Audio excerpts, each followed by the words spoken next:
Okay, once again, good morning gentlemen. Dr. Batsky here, and our topic for today is something about the case study. Okay, I'm sure all of you are prepared for your presentation, but before we do the presentation, let me give you some reminders.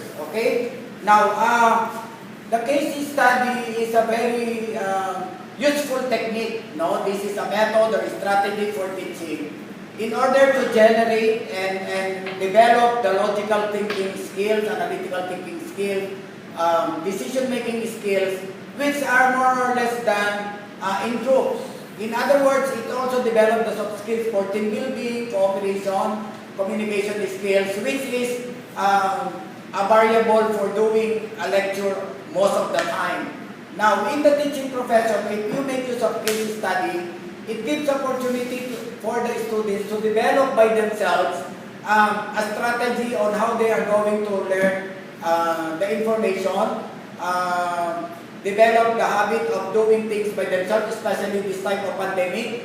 So let's give more academic freedom for our students to discover themselves and develop the skills on how they learn on their own pace. Okay. Now, when you say a case, when you use a case study, it presents about 5 important phases or parts of the case study. Number 1, now the case study is a method by which the participants or the students are given a scenario where they will look at some issues and problems as presented in the situation, and then you discover by themselves, if you are a member of a group that is working on a case study, you discover the reasons why there is a problem, and we call it the causes of the problem. And then why did you say that there is a problem? Because there are signs and symptoms that there is a problem prevailing within the organization or situation as presented in the scenario. And then we have the findings and the conclusion as you go along and you do investigation. You discover the findings and make a conclusion out of that, the different information which is presented. And then lastly, you make recommendations. Okay. Now, when you make recommendations, please be very sensitive about, organizations may not like your recommendation because your recommendation is a product of your analytical thinking, logical thinking, and decision-making skills. And this is usually a product of group interaction and decisions that you have to make. At any rate, the real intention of the case study is for your students to make decisions out of the prevailing situation with consideration to the legal basis of your decision, international rules and regulations, issuances,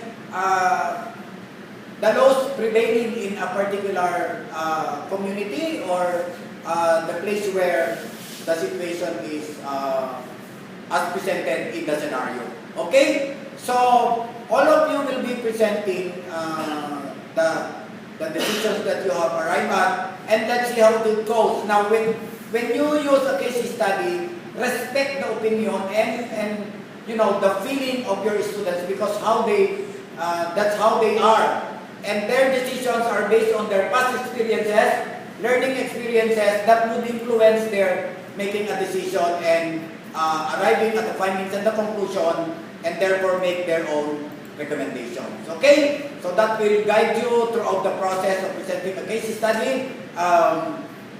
Please consider all those reminders, and we will be doing the presentation immediately after this. So, good luck, gentlemen, and congratulations in advance for doing a case study. Okay? So, that's all for this session. Thank you so much. Dr. Batsky again. We'll be right back.